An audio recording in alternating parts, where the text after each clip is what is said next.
Good morning! Welcome back po sa ating channel. Kasalukuyan, narito po tayo ngayon. Ang itinerary natin ay nandito tayo ngayon sa lalawigan ng Cavite. At itong ating dinadaanan, ito po ang Centennial Highway. Then, pag nakita nyo itong Shakey's saka Phoenix na magkatapat, ay kakaliwa na po tayo dito sa Advencula Avenue. Dahil pupuntahan po natin yung isang bahagi ng Calax dito sa Kawit. Ito pong Kawit Interchange. Oo. Linggo po ngayon, ika-15 na araw sa buwan ng Marso 2025. Ang oras na po natin ay alas 8:10 ng napakagandang linggo ng umaga. Kagaya nga po ng nabanggit ko sa inyo kanina, ay i-update ko po kayo dito po sa isang bahagi ng Calax. Ito pong Kawit Interchange. Ayan o. Silipin natin. Open Canal Service Road Interchange, Kawit Interchange. Ayan na. Mayroon na pong toll plaza doon na ginagawa, no?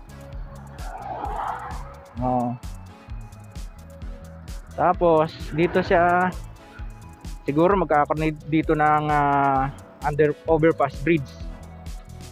Oo, basta magkakaroon dito ng tulay. Tingnan natin kung sa taas o sa baba. Ayan. Papunta na po yan doon. Dadaan siya sa Tuklong San Sebastian Road. At sisilipin natin kung ano na ang hitsura doon. Kung mayroon na rin bang mga poste paglalagyan ng overpass bridge, no? Dito siya lalabas, kabayan. Papunta po doon sa pinanggalingan natin na Centennial Highway. Papunta doon, no? Yes, may ginagawang building na yan.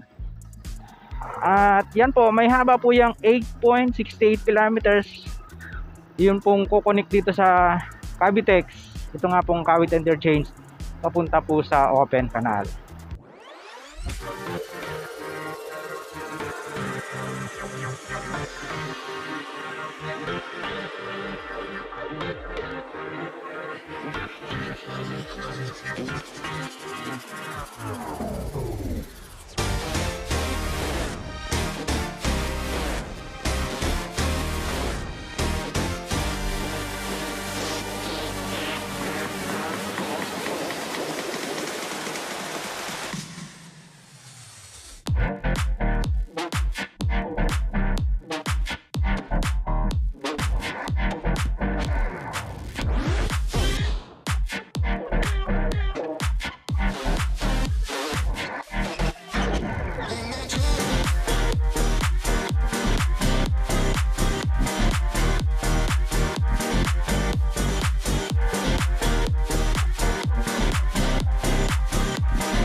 Ayan, pagkagaling po natin dyan sa Advencula Avenue, kumaliwa tayo dito sa Tuklong San Sebastian Road.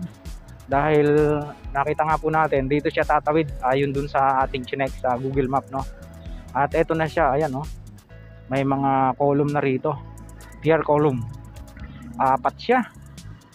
At parang lalagyan pa rin dito. Yan, no? Pinapump yung tubig. Lakas ng bukal.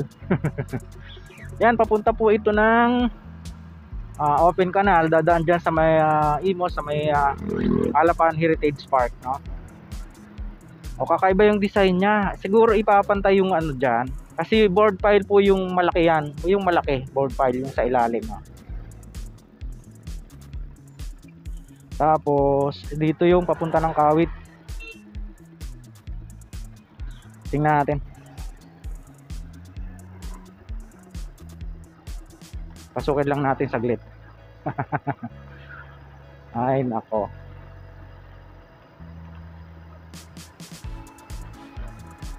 Buhay ng vlogger. Uy, ayan, may mga girders, dami. Siguro dyan yan ilalagay sa ginagawang overpass bridge, no? So hindi na tayo pupunta ron kasi construction site yan, baka tayo mapagalitan. Hanggang dito na lang. Ayan, kitang kita pala dito, oh. Proceed tayo doon sa may Alapan Heritage Park. Doon na lang po tayo mag drone shot, kabayan. At yun na nga. Narito na po tayo sa, ayan, oh. Welcome to the city of Imus.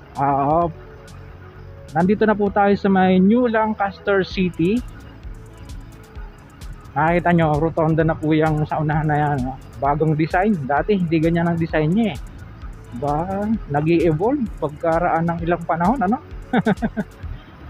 And then iikutan po natin yan, tutumbukin natin yung Alapan Bukandala Road para makita po natin yung alignment nga ng Kalas papunta po dun sa open canal, no? Yan, oh, ganda. Lancaster, New City.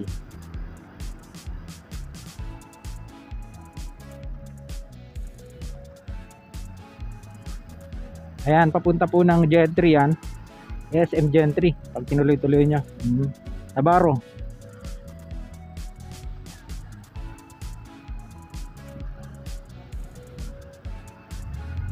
Ayan, kakanan tayo dito sa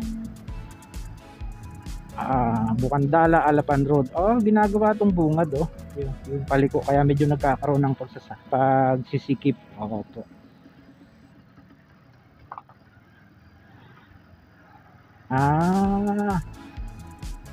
Inaayos ang kalsada. Oo, wow. Galing. Dati kasi nung araw, way back siguro mga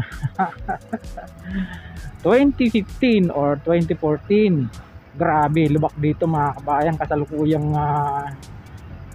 hindi pa siguro plano na talaga na ayusin yung kalsada, no?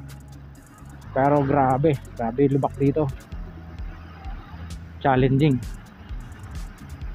Ayan, matatumbok po natin dito yung Alapan Heritage Park, yung landmark po ng historical place dito sa Imus. At saka syempre yung bantayog ni Inang nakalimutan. Saka yung flag, yun nga po yung dambana ng watawat ng Pilipinas. Ayun, natatanaw na natin, mayroong net na kulay green. Hindi pa tayo colorblind. Magandang umaga pong muli sa inyo. Matagal-tagal yung ating shoot, alas 8:30 na. Siyempre may mga technical aberya. Eto na siya, oh, diba? Tatawid siya rito galing doon sa pinanggalingan natin. Tapos papunta yan doon. Dadaan sa MPT sa South Hub. Oo, tama. May coping beam na. Ang galing. Itong kabila, ayan, oh.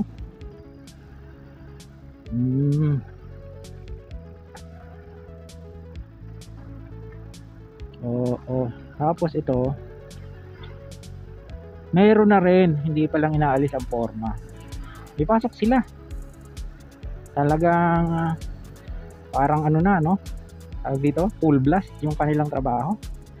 Kasi ang alam ko po ay sinasamantala nila yung ganda ng panahon. Kasi isa yan sa factor kung bakit nagdi-delay yung construction work, no? At papasilip po natin sa inyo itong sinasabi ko sa inyo na Heritage Park ng Imus. Iikutan natin siya bago po tayo mag aerial shot, no?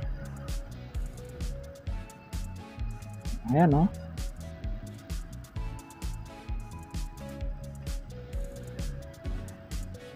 May ginagawa pa palang structure, no?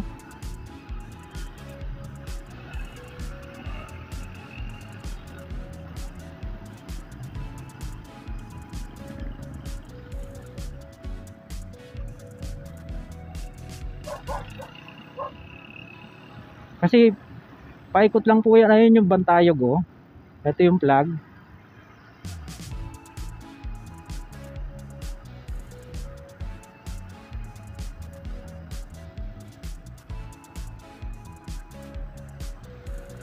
Matagal na po natin gustong i-vlog to. Kaya lang, nag-aalangan ako dahil isinama na lang natin siya dito sa vlog natin sa Calax. Total, dadaan siya rito eh. Opo.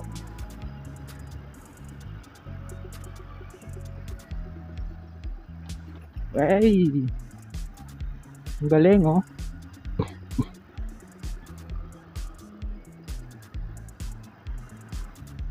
Di ba? Ayun, bantayog ni Inang Laya. Opo, naalala ko na. Yun. Diba?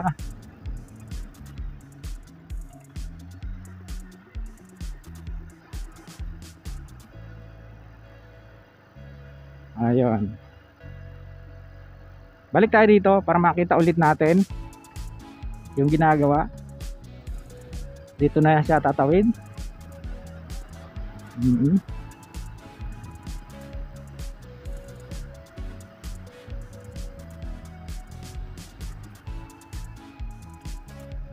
Ayan siya. Yung pong pakaliwa, papunta po yan doon sa open canal.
Then itong kanan papunta po ng Kawitan Church yan.